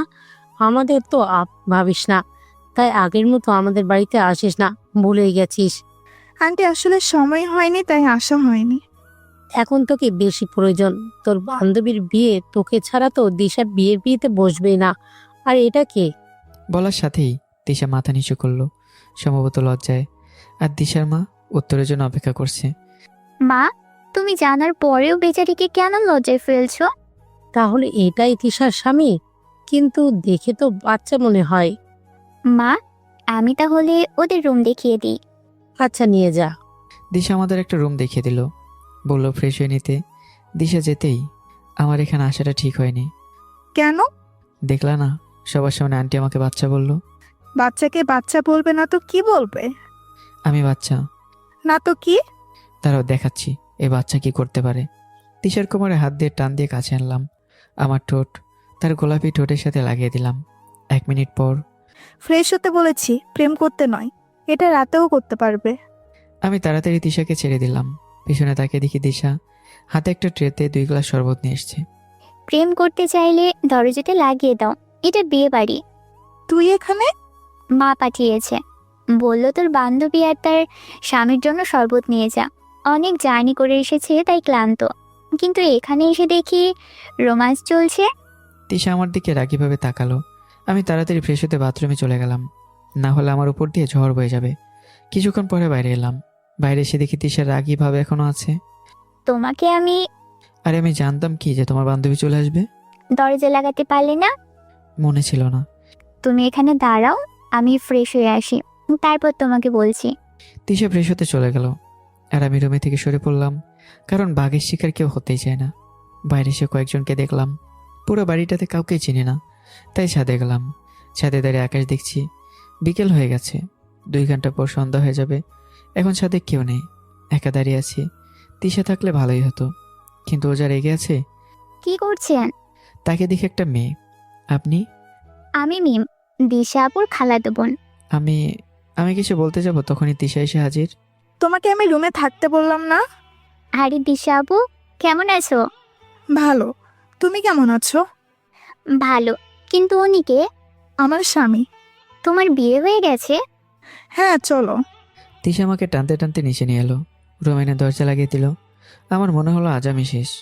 মেয়েদের সাথে তোমার কি? ওখানে তো একজনই ছিল, তাহলে দের বলছো কেন? শোনো, এটা বিয়ে বাড়ি, এখানে অনেক মেয়ে আসবে। ভুল করেও কোনো মেয়ের সাথে কথা বলবে না। কেন? যা বলছি তাই করবে। যদি মেয়েরা আমার সাথে কথা বলতে চায়? তাহলেও বলবে না। আচ্ছা, তাহলে দরজা খোলো। মনে থাকে যেন। হ্যাঁ, থাকবে। রাত হয়ে গেল, আমরা ঘুমাতে রুমে এলাম, কারণ সকালে অনেক কাজ আছে। তিশার বেস্ট ফ্রেন্ডের বিয়ে, তিশাকে ব্যস্ত থাকতে হবে। রুমে আসার পর তিশা, বলছিলাম কি, মানে ওই সময়টা পূরণ করা হয়নি, মাত্র 1 মিনিট হয়েছিল। মনে নেই তোমার? কাজটা সম্পূর্ণ করলাম, আর বাকিটা ইতিহাস, বুঝতেই তো পারছেন। ঘুমিয়ে পড়লাম। সকালবেলা এই উঠো, এটা কিন্তু বাড়ি নয় যে পড়ে পড়ে ঘুমাবে। তাহলে কি করব? উঠে ফ্রেশ হয়ে নাও। আমি ফ্রেশ হয়ে এসে দেখি তিশা রুমে নেই। পড়ে গেলাম মহাবিপদে, কারণ বাড়িতে আমি কাউকে চিনি না। তাই তিশাকে খুঁজতে লাগলাম। তিশাকে খুঁজছি, তখন হঠাৎ কালকের মেয়েটার সাথে দেখা। কাকে খুঁজছেন? তিশাকে। দিশা আপু তো দিশা আপুর রুমে। কোথায় রুমটা? আসুন আমার সাথে। আপনার নামটা তো জানা হলো না। আবির মাহমুদ। কি করেন? এবার ইন্টার 2য় বর্ষে। আপনি? আমি এবার ইন্টার ফার্স্ট ইয়ারে পড়ি। আপনি আমার বড়, তাই তুমি করে বলতে পারেন। চেষ্টা করব।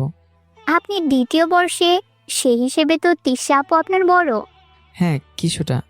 আপনাদের কি লাভ ম্যারেজ? না, কিন্তু তিশাকে আগে থেকে জানতাম। কিভাবে? তিশা আমার চাচাতো বোন। মিম আমাকে দিশার রুমে নিয়ে গেল। গিয়ে দেখি তিশা সেখানে। তিশা কিছু বলতে গিয়েও পারলো না। আমি মিমের সাথে আশেপাশে ঘুরলাম। সারাদিন তিশা তার বান্ধবীর সাথেই ছিল, আমার সাথে তেমন কথা হলো না। বিকেলের দিকে গায়ে হলুদের অনুষ্ঠান শুরু হলো। তখন থেকেই তিশা আমার সাথেই ছিল, 1 মিনিটও দূরে যেতে দেয়নি। পরদিন সবাই সাজতে ব্যস্ত, কারণ আজ বিয়ে। আমি রুমে রেডি হচ্ছি, তখন তিশা এসে হাতে একটা শাড়ি দিল। এটা দিয়ে আমি কি করব? আমাকে পরিয়ে দিবে। আমি শাড়ি পরবো? তাই নয় তো কে? আমি তো তাই বললাম, আমি শাড়ি পরাবো। রেগে গেলে আবার সমস্যা, তাই শাড়িটা পরিয়ে দিলাম। তিশা হালকা সাজলো, এতে ওকে সুন্দর দেখাচ্ছে। আমরা বাইরে এলাম। তিশা আমার হাত ধরলো।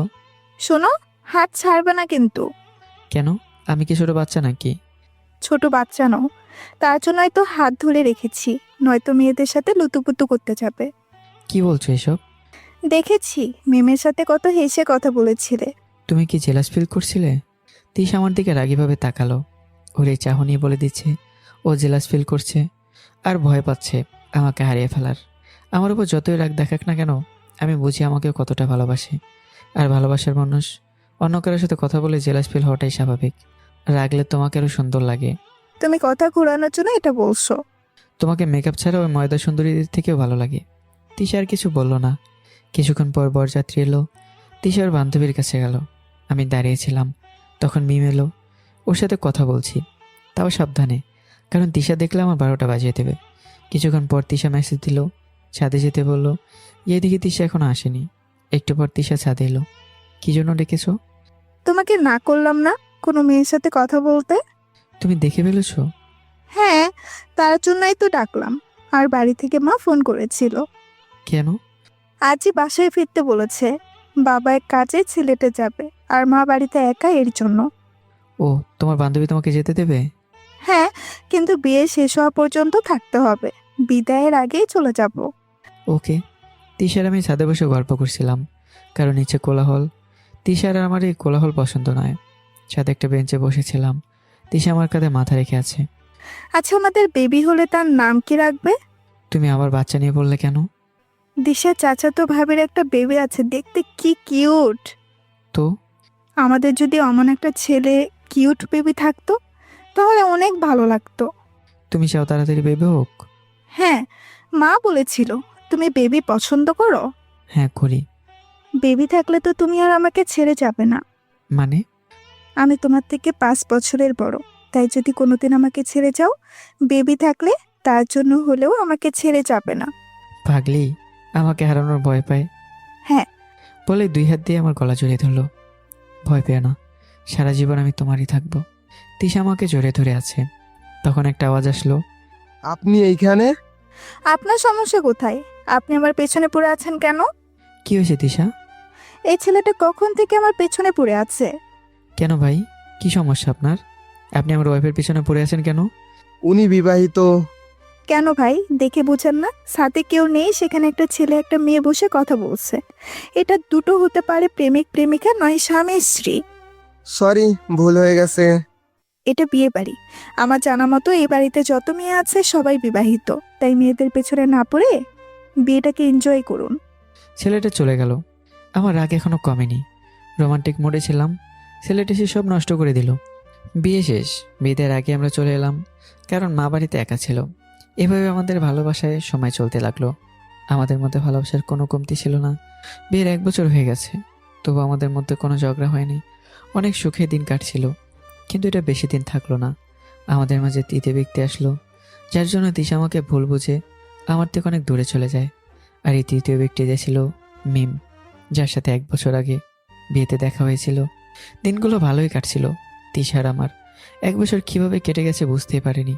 কিন্তু হঠাৎ করে মিম আমাদের মাঝে এসে পড়াতে একেবারে সব কিছু তছনছ হয়ে গেল। একদিন কলেজ থেকে বাড়ি ফিরছিলাম, হঠাৎ পিছন থেকে কেউ ডাক দিল। পিছনে তাকে দেখি একটা মেয়ে। কখন থেকে ডাকছি, শুনতে পাননি? কে আপনি? আমি মিম, আপনার মনে নেই? দিশা আপু বিয়ের সময় দেখা হয়েছিল। ও হ্যাঁ, মনে পড়েছে। দিশা আপু কেমন আছে? ভালো, কিন্তু তুমি এখানে? আমি ট্রান্সফার নিয়ে এখানকার কলেজে এসেছি। ও, কিছুক্ষণ কথা হলো। সেদিন আমার নাম্বারটাও নিয়েছিল, মাঝে মাঝে ফোন করতো। একদিন ফোন করেছিল, কিন্তু ফোনটা তিশা ধরেছিল, কিন্তু মিম কথা না বলে ফোনটা কেটে দেয়। সেই দিন ঝগড়া হয় তিশার সাথে। এই মিমটাকে? কেন, তোমার মনে নেই? তোমার বান্ধবীর বিয়েতে দেখা হয়েছিল। তোমার নাম্বার ও পেলো কিভাবে? কয়েকদিন আগে দেখা হয়েছিল, সেই দিন নাম্বার নিয়েছিল। আমি ফোন ধরতেই কেটে দিল কেন? আমি তো জানি না। সত্যি করে বলো, কি হচ্ছে? তুমি আমাকে সন্দেহ করছো? না, আমি শুধু জানতে চাচ্ছি। মনে করেছিলাম সমস্যা ওখানেই শেষ, কিন্তু ধীরে ধীরে সমস্যা বাড়তে থাকে, বারবার ঝগড়া হতে থাকে। একদিন রাগের মাথায় থাপ্পড় মেরেছিলাম, পরে বুঝতে পেরে মাপ চেয়েছিলাম। ওকে বোঝানোর পর সমস্যা কমে যায়, আগের মতো ঠিক চলতে থাকে। একদিন কলেজে ছিলাম, তখন তিশার ফোন আসে, তাড়াতাড়ি বাড়িতে যেতে বলে, একটা সারপ্রাইজ আছে।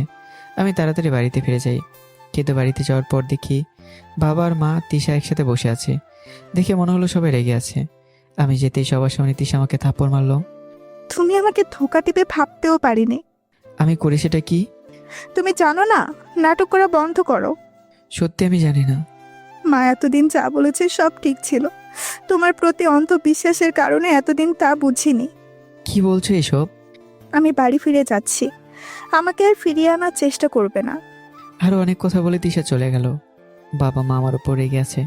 তিশা চলে যাওয়ার পর দিনই আমি তিশাদের বাড়িতে যেয়ে ওকে ফিরিয়ে আনার জন্য আমি ভেবেছিলাম সবার মতো চাচা আমার উপর রাগ করবে, কিন্তু চাচা তা করেনি। তিশাদের বাড়িতে যাওয়ার পর চাচা আমাকে জড়িয়ে কেঁদেছে আর বলে তিশা সবার উপর রাগ করে বাড়ি ছেড়ে চলে গেছে আর যাওয়ার সময় চিঠি রেখে গেছে। আমি চিঠি পড়তে শুরু করলাম। চিঠিতে লেখা ছিল, সবার কাছে আমি বিরক্তির কারণ, আমি সবাইকে বিশ্বাস করতাম আর সবাই আমাকে ধোকা দিয়েছে।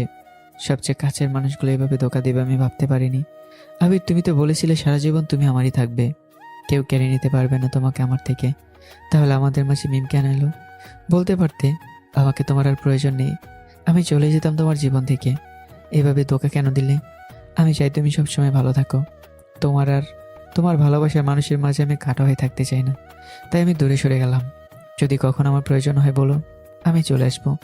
আমি সারা জীবন তোমারই থাকবো। তোমার স্ত্রী হয়ে থাকার অধিকারটুকু দিও, আমি এর থেকে বেশি কিছু চাই না। ইতি, তিশা। তিশা আমাকে ভুল বুঝে চলে গেছে, ওকে খুঁজে বের করে ভুল ভাঙাতে হবে, কিন্তু তার আগে সবার চোখে নিজেকে নির্দোষ প্রমাণ করতে হবে। মিম যা বলেছে তাই করেছে। মিম বলেছিল এমন কাজ করবে, তিশা নিজে আমার জীবন থেকে সরে যাবে, তাই হয়েছে। মিম আমি বিবাহিত জানার পরে আমাকে প্রপোজ করেছে আর আমি না করে দিয়েছিলাম। তখন ওরা যা বলেছিল তাই ও করেছে। আমি মিমকে ফোন করে আসতে বললাম। ওখানে মা বাবা চাচা চাচি সবাই ছিল। মিম আসার পর, তুমি তিশাকে কি বলেছিলে? কিছু বলিনি তো। মিথ্যা বলবে না। আমি বলার আগে থাপ্পড় দিলাম, তারপর সব বলে দিল। কি বলেছিলে? আমি বলেছি তুমি আমাকে ভালোবাসো আর আমার পেটে তোমার সন্তান, তাই যেন তিশা আমাদের মাঝখান থেকে সরে যায়। কথাটা শুনে আমার রাগটারও বেড়ে গেল। কেন বলেছো এই মিথ্যা কথাগুলো? তখন মিম বলল, আমি তোমাকে ভালোবাসি, কিন্তু তুমি তিশার জন্য আমাকে গ্রহণ করছিলে না। সবাই অবাক হয়েছে।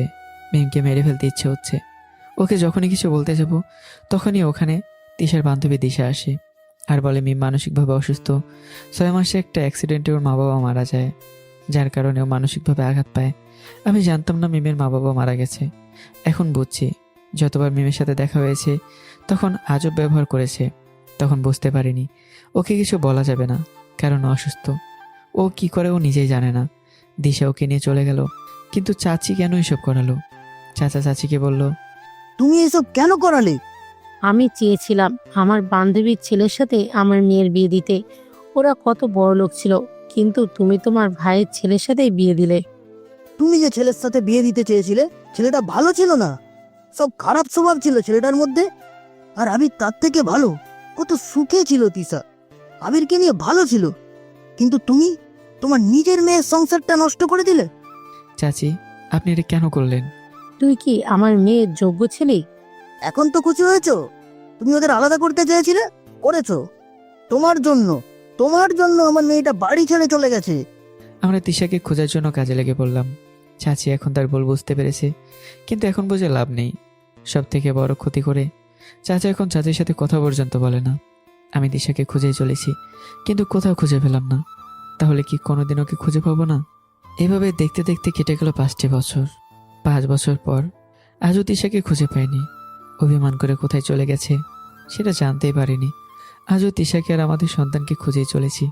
5 বছর আগে যেদিন তিশা আমাকে সারপ্রাইজ দেওয়ার জন্য ডেকেছিল, সেই সারপ্রাইজটা ছিল তিশা মা হতে চলেছে। কিন্তু সেদিন ওলটপালট সব হয়ে গেল।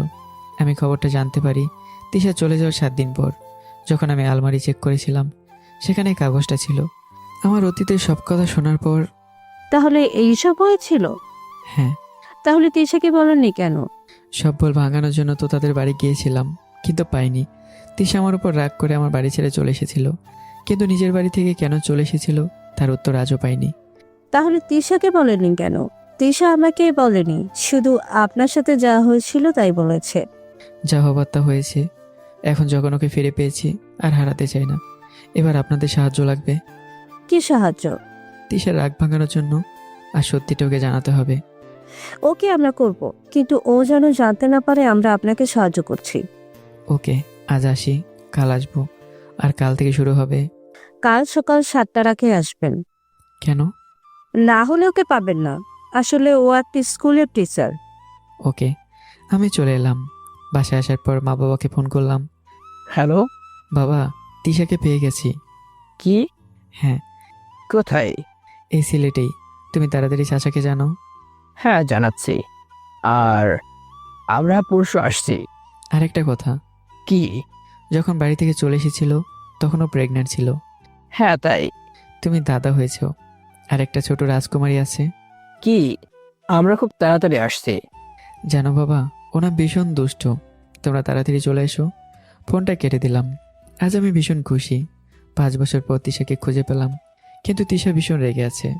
তার রাগ আমি ভাঙাবই, আর আমার সাথে ফিরে নিয়ে যাবই, সাথে আমার রাজকুমারীকেও। তখন আবার চাচার ফোন। আমি তোর বাবা বলল তিশাকে খুঁজে পেয়েছিস, হ্যাঁ আর আমি নাকি নানা হয়েছি। হ্যাঁ, কথাটা শোনার পর চাচা কেঁদে দিল। কারণ এত বছর পর মেয়ের খোঁজ পেয়েছে। এতে যে কোনোভাবেই কেঁদে দেবে, যেমনটা আমি কেঁদেছিলাম যখন জানতে পারলাম লিজা আমার মেয়ে। আমি কালই আসছি। হ্যাঁ, এসে পড়ো। কাল থেকে শুরু হবে আমাদের নতুন মিশন, তিশা রাগ ভাঙানোর। এখানে এসে তিশাকে খুঁজে পেয়েছি। রাতটা কোনো রকম পার করলাম। সকাল 6টা, তাড়াতাড়ি ঘুম থেকে উঠে তিশার ওখানে চলে গেলাম, কারণ ওর রাগ ভাঙাতে হবে। কলিং বেল বাজাতে দরজা খুলে দিল। আপনি এখানে কেন এসেছেন? চুম্বকের আকর্ষণে। মানে? তুমি হলো চুম্বক আর আমি লোহা। তুমি আমাকে মনে মনে ডাকলে আমি চলে এলাম। আমি আপনাকে ডাকিনি। সত্যি তো? তাহলে তোমার মনকে জিজ্ঞাসা করো, দেখো সে কি বলে। সরো, ভিতরে যেতে দাও। তিশাকে সরিয়ে ভিতরে গেলাম। ভিতরে গিয়ে দেখি আমার রাজকুমারীটা বসে বসে খেলা করছে। আমাকে দেখে ছুটে আসলো। বাবা, তুমি এসেছো? হ্যাঁ মামনি। জানো, তোমাকে না অনেক মিস করেছি। ও, আমার রাজকুমারী আমাকে মিস করেছে? হ্যাঁ জানো বাবা, আম্মু না তোমার তোমার ছবি। লিজা, রুমে যাও। কেন আম্মু? যাও বলছি। থাক না এখানে। আর আপনি এখান থেকে প্লিজ চলে যান। কি আর করার, লিজাকে তিশার রুমে নিয়ে গেল। তিশাকে সব কিছু বলতে হবে, কিন্তু হঠাৎ করে কল আসলো। অফিসে একটা সমস্যা হয়েছে, তাড়াতাড়ি যেতে হবে। তাই তিশাকে কিছু না বলেই চলে আসলাম। তিশা এসে দেখে আমি চলে গেছি। এ তো আরও রেগে গেল। না বলেই চলে গেছে। চলে যেতে বলেছি বলেই চলে যেতে হবে? কোনো জোর করলো না। তোমার তো একটা অধিকার আছে। অফিসে এসে দেখি মিতু মন খারাপ করে বসে আছে। নেহা সেটা দেখে মিতুর কাছে আসলো। কিরে মিতু, কি হয়েছে? সবকিছু শুরু হওয়ার আগেই শেষ হয়ে গেল। মানে? স্যার বিবাহিত, আর একটা মেয়েও আছে। তুই কিভাবে জানলি? স্যার আসলে তিশা আপুর স্বামী এতদিন ওনাদের মধ্যে সমস্যা হয়েছিল, তাই দূরে ছিলেন। মানে তুই প্রেমের আগে চাকা খেলি? তখন আমি অফিসে পৌঁছালাম। কি হচ্ছে এসব? আসলে স্যার। যান কাজ করুন। আর মিস মিতু, ফাইলগুলো কমপ্লিট হয়েছে? হ্যাঁ স্যার। নিয়ে আসুন তাড়াতাড়ি। আমি কেবিনে গেলাম। বসে তিশাকে নিয়ে ভাবছি কী করে রাগ ভাগানো যায়। মিতু ফাইলগুলো নিয়ে এলো। আমি চেক করলাম। করার পর যখন মিতু চলে যাচ্ছিল তখন, মিতু, জি বলুন। তিশার স্কুলের ঠিকানাটা দিতে পারবে? সরি, তুমি বলে ফেললাম। আপনি তুমি করে বলতে পারেন, সমস্যা নেই। আর আমি ঠিকানা দিচ্ছি। ধন্যবাদ। তুমি রবিনকে বলো অফিসটা সামলাতে। Okay sir. মিতুর কাছে ঠিকানা নিয়ে বেরিয়ে পড়লাম। রাস্তাটা চিনতে অসুবিধা হলো না। এই রাস্তায় একেবারে তিশাকে দেখেছিলাম। আমি স্কুলের ভিতরে গেলাম। গিয়ে দেখি তিশা একটা ক্লাসে ক্লাস নিচ্ছে, আর লিজা ওই ক্লাসের বাইরে খেলছে। আমাকে দেখে দৌড়ে এলো। বাবা, তুমি এখানে? আমার রাজকুমারীকে দেখতে ইচ্ছে হচ্ছিল, তাই চলে এলাম। এই নাও তোমার চকলেট। তুমি জানো চকলেট আমার পছন্দ? হ্যাঁ, আমার মামনির পছন্দ আমি জানবো না তো কে জানবে? জানো, তোমার আম্মু চকলেট অনেক পছন্দ করতো। তাই? হ্যাঁ মামনি, চলো তোমার আম্মুর সাথে দেখা করে আসি। যেও না, আম্মু অনেক রেগে আছে। কেন? জানি না, ওই দেখো আম্মু ওদের শাস্তি দিচ্ছে। মানে আম্মু রেগে আছে। সত্যি রেগে আছে, কারণ ওই ক্লাসের কয়েকজন দাঁড় করে রেখেছে। তাই ওখানে না গিয়ে হেডমাস্টারের ওখানে গেলাম। ওখানে গিয়ে আমার পরিচয় দিলাম, আর তিশাকে ডেকে দিতে বললাম। শুধু নাম বলতে নিষেধ করলাম, কারণ নাম বললেও আসবে না। আমি ওয়েটিং রুমে বসে আছি।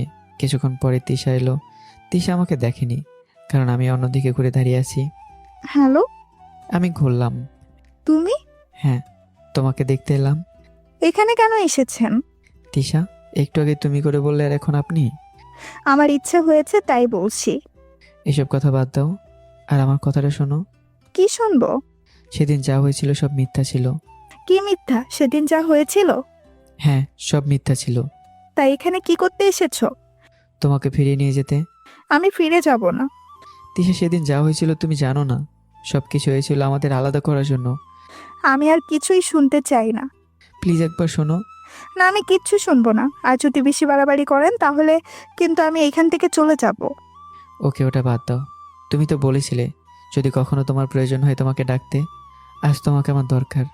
আপনি যাবেন নাকি আমি সিকিউরিটি ডাকবো? কাউকে ডাকতে হবে না, আমি যাচ্ছি। আর এখন আমার কথা শুনছো না? একদিন এটার জন্য আফসোস করবে। যা হয়েছিল সব মিথ্যা ছিল। আসি। আমি চলে এলাম। তিশাকে কিছুতেই বোঝাতে পারছি না। অনেক অভিমান করে আছে। কি করে তার অভিমান ভাঙাবো তাই ভেবে পাচ্ছি না। আজ তো চাচুর আসার কথা। আজ কিছু ভালো লাগছে না। অফিসে যাব না তাই তাই গাড়ি নিয়ে বাসার জন্য বেরিয়ে পড়লাম। গাড়ি নিয়ে বাসায় ফিরছিলাম, তখন ফোন এলো। দেখি চাচু ফোন করেছে। হ্যালো চাচু। আবির, আমরা এসে গেছি। তোমার সাথে আর কি এসেছে? তোর চাচিও এসেছে। ও, তোমরা ওয়েট করে আমি আসছি। চাচা চাচিকে আনার জন্য ট্রেন স্টেশনে গেলাম। চাচি এখন তার ভুল বুঝতে পেরেছে, এই জন্য রোজ কাঁদে। সেটা কিন্তু 5 বছর আগে বুঝতে পারলে এতগুলো সময় হারিয়ে যেত না। আমি গিয়ে পৌঁছালাম। চাচু কেমন আছো? ভালো, তুই কেমন আছিস? এতদিন ছিলাম না, কিন্তু এখন ভালো আছি, কারণ তিশাকে পেয়ে গেছি। তিশা এখন কোথায়?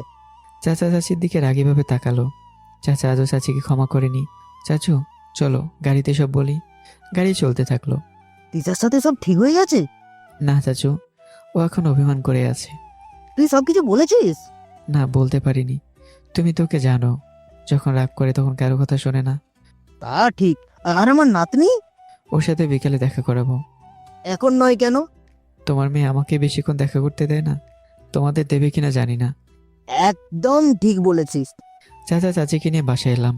বাসায় বেড়ে চাচা চাচিকে ফ্রেশ হতে বলে আমি খাবারের ব্যবস্থা করলাম। সবাই একসাথে খাবার খেলাম। এখন চাচা চাচিকে লিজার সাথে দেখা করাতে হবে, কিন্তু কিভাবে করাবো তাই ভেবে পাচ্ছি না। পরে মিতুর কথা মনে হলো, একমাত্র এই পারি লিজাকে নিয়ে আসতে, তাই ওকে ফোন দিলাম। Hello sir. তুমি এখন কোথায়? অফিসে। আজ তোমার ছুটি, শুধু একটা কাজ করতে হবে। কিন্তু অনেক কাজ আছে যে। সেটা অন্যজনকে করতে বলো, আর বলো যে আমি করতে বলেছি। আচ্ছা স্যার, কাজটা কি কোনো? তুমি বাসায় ফিরে লিজাকে নিয়ে আমার বাসায় এসো। কোন স্যার? লিজা নানা নানি ওকে দেখবে। ওকে কি করে নিয়ে আসবো? তিশা আপু কি নিয়ে আসতে দেবে? তুমি বলবে জিসান আর লিজাকে নিয়ে ঘুরতে বের হবো, তাই বলে এখানে নিয়ে আসবে। ওকে স্যার, আমি দেখছি। চাচা চাচির সাথে লিজাকে দেখা করাতে পারলে ভালো হবে। আরো ভালো হবে যখন তিশার সাথে দেখা করাতে পারবো। বিকেলের দিকে লিজাকে নিয়ে আসলো। বিকেলে বসে চাচুর সাথে গল্প করছিলাম, তখন কলিং বেল বেজে উঠলো। দরজা খুলে দেখে লিজাকে নিয়ে এসেছে। লিজা এসে কোলে উঠেই, বাবা তুমি কেমন আছো? এতক্ষণ ভালো ছিলাম না, কিন্তু এখন আমার মামনি এসেছে, এখন ভালো আছি। আচ্ছা, এটা কে? এরা তোমার নানা আর নানি। নানা নানির কাছে গেল। লিজাকে পেয়ে ওনারা ভীষণ খুশি। আমি মিতুর সাথে পরিচয় করে দিলাম। ওরা গল্প করতে ব্যস্ত। আর চাচাকে বেশি খুশি দেখতে পাচ্ছি। লিজাকে পেয়ে অনেক খুশি। কিছু সময় থাকার পর মিতু লিজাকে নিয়ে চলে গেল। লিজা যেতে চাচ্ছিল না, কিন্তু যতদিন তিশার অভিমান ভাঙাতে না পারি, লিজাকে বলে দিয়েছি ওর মাকে না বলতে, যে আমার কাছে এসেছিল। রাতে সবাই একসাথে খেলাম। কাল বাবা মা আসবে, তাদের নিয়ে যেতে হবে। তিশা লিজাকে ঘুম পাড়াচ্ছে। আচ্ছা আম্মু, তুমি বাবার উপর কেন রাগ করে আছো? তোমার বাবা আমাকে কষ্ট দিয়েছিল আর সরি বলেনি তাই। যদি বাবা সরি বলে তাহলে মাফ করে দিবে, তাহলে আমরা একসাথে থাকতে পারবো। হ্যাঁ। আম্মু, আমার যেমন বাবা আছে তোমারও বাবা আছে না? হ্যাঁ আছে। তাহলে কোথায়? আমাকে নিয়ে যাবে না? হ্যাঁ যাব। তোমার বাবা মা আমার কি হয়? তোমার নানা নানি। জিসানের মতো? হ্যাঁ। আচ্ছা এখন ঘুমাও, কাল তো তাড়াতাড়ি উঠতে হবে। হ্যাঁ, কাল তো বলতে গিয়ে থেমে গেল, কারণ আমি লিজাকে মানা করেছি বলতে যে কাল ওর দাদু দাদিমা আসবে। তখন তিশা জিজ্ঞাসা করলো কাল কি? ঘুমাও তো আম্মু। পরের দিন মা বাবা এসে পড়েছে, তাই মা বাবাকে আনার জন্য গেলাম। গিয়ে দেখি মা বাবা এসে পৌঁছেছে। কেমন আছিস? অনেক ভালো। তিশা কোথায়? মা, তুমি তো তোমার বৌমাকে জানো, কারো কথা শোনে না। এখনো কিছু ঠিক হয়নি। আমরা এসে গেছি, সব ঠিক করে দেব। তোমাদের কথা শুনবে, আমার কথা তো শুনতেই চায় না। না, চল এখনই। না বাবা, তিশা এখন স্কুলে আছে। স্কুলে? কোন? তিশা এখানে একটা চাকরি করে। আগে বাসায় চলো, ফ্রেশ হয়ে নাও, তারপর যা করার করো। হ্যাঁ চল। মা বাবাকে নিয়ে বাসায় চলে এলাম। সবাই একসাথে বসে গল্প করছে। আজই যাবে সবাই তিশার ওখানে, তিশাকে সব সত্যি কথা বলতে। আর আমি জানি তিশা মা বাবার কথা অমান্য করতে পারবে না। তারপর সব ঠিক হয়ে যাবে আগের মতো। সন্ধ্যায় সবাইকে নিয়ে তিশার ওখানে যাচ্ছি। ওখানে পৌঁছানোর পর সবাইকে ভেতরে যেতে বললাম, শুধু আমি গেলাম না। বাবা বারবার যেতে বলল, কিন্তু সাহস হলো না। এখন শুধু অপেক্ষা, কি হয় জানি না কি হবে। সবাই ভেতরে গেল, কিন্তু আমার যাওয়ার সাহস হলো না। জানি না ভেতরে কি হবে, কিন্তু যা হবে তা ভালোর জন্যই হবে। অনেকক্ষণ ধরে বসে আছি, ভেতরে কি চলছে কিছুই জানতে পারছি না। কিছুক্ষণ পর বাবার ফোন এলো, ফোনটা ধরলাম। হ্যালো বাবা। হ্যাঁ, উপরে আয়। তিশাকে সব কিছু বলেছো? তুই আগে উপরে আয়, তারপর বুঝাচ্ছি, আসলে বুঝতে পারবি। বুকে অসীম সাহস নিয়ে যাচ্ছি, তবুও ভয় হচ্ছে। অবশেষে সব বাধা দূর করে পৌঁছালাম। ভেতরে গিয়ে দেখি সবাই বসে আছে। তিশা কিছুটা কেঁদেছে মনে হলো, হয়তো সবাইকে ফিরে পাওয়ার জন্য, নাকি অন্য কোনো কারণ, সেটা আমার জানা নেই। আমি যেতেই নে, তোর অপরাধী তোর সামনে, তুই বিচার কর। তিশা আমার দিকে এগিয়ে আসছে। আমার ভয় করছে, মনে মনে বলছি, মা, কার কাছে তোমার এই ছোট ছেলেকে ছেড়ে দিলে? আমার 12টা বাজিয়ে দেবে। এখন তিশার চোখ দেখে মনে হলো অনেক রেগে আছে। চোখ দিয়ে অগ্নিগিরির মতো লাভা বেরোচ্ছে, যা আমাকে পুড়িয়ে দেবে। তিশা এসে আমার হাতটা ধরলো, টানতে টানতে বেডরুমে নিয়ে গেল। আসার সময় দেখলাম আমার রাজকুমার এটা তার নানা নানি দাদা দাদিকে পেয়ে ভীষণ খুশি। কিন্তু আমার কি হবে তাই ভাবছি। তিশা বেডরুমে নিয়ে এসেই দরজা বন্ধ করে দিল। দরজা বন্ধ করে আমার কাছে এসেই একটা মিষ্টি থাপ্পড় দিল। মারলে কেন? আগে বলিসনি কেন? কি বলিনি? যা ছিল সব মিথ্যা ছিল।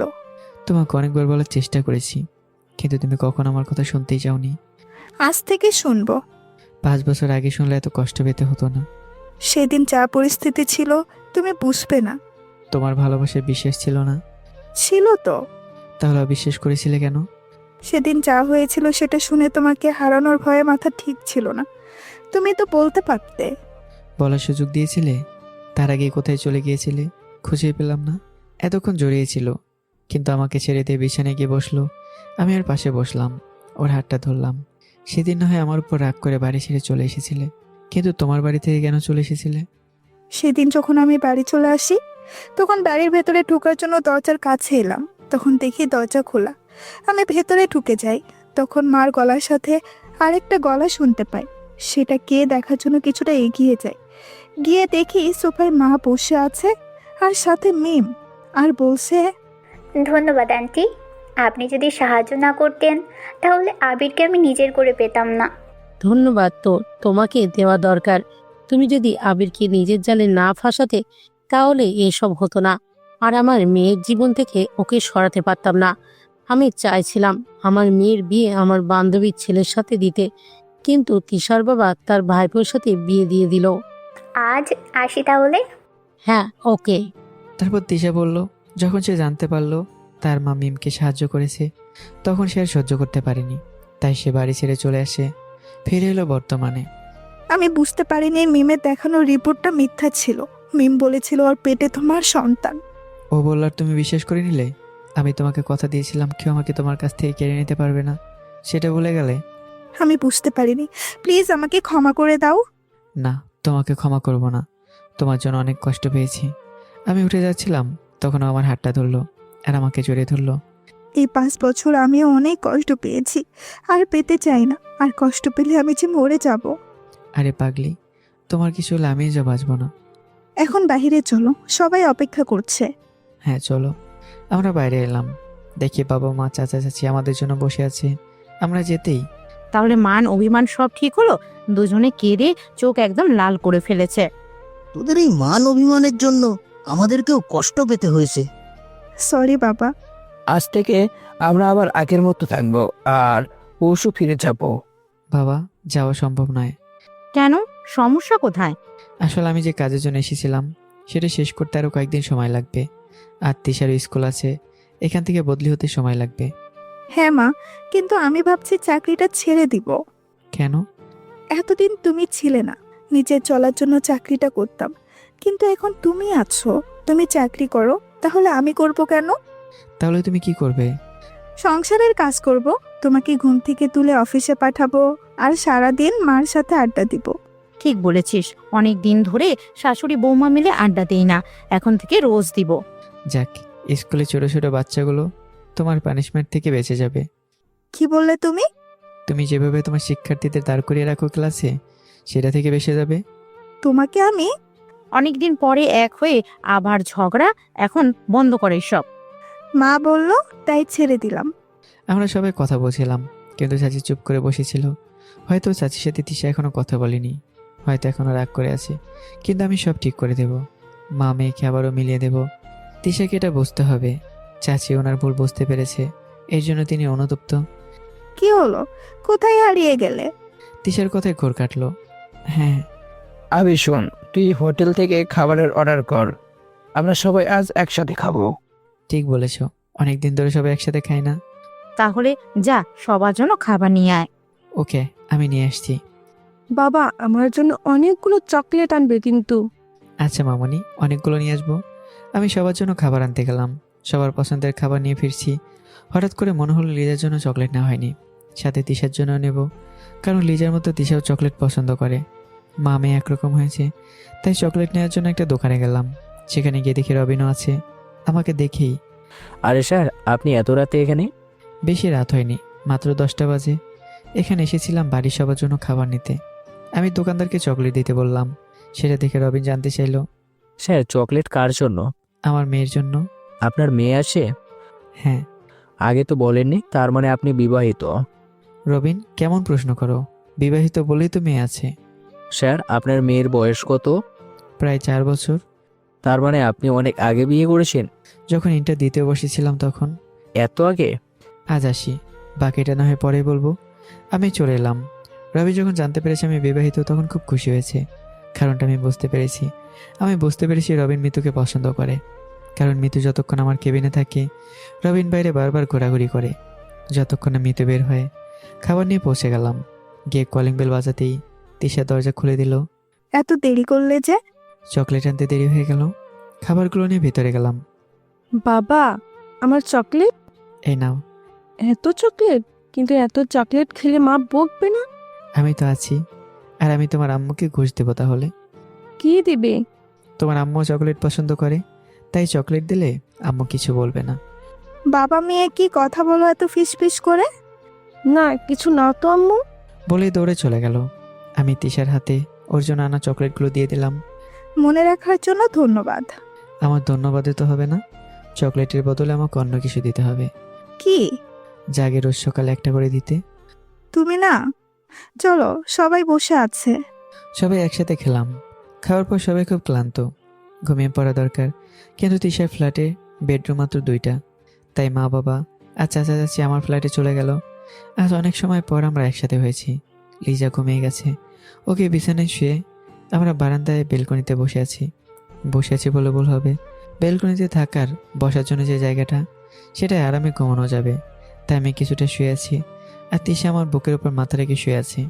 আমরা গল্প করছি। তুমি চাচিকে এখনো মাফ করতে পারোনি? যা হয়েছিল সব তো মার জন্য হয়েছিল। যা হয়েছে সব আমাদের ভাগ্যে ছিল। চাচি ওনার কাছে অনুতপ্ত।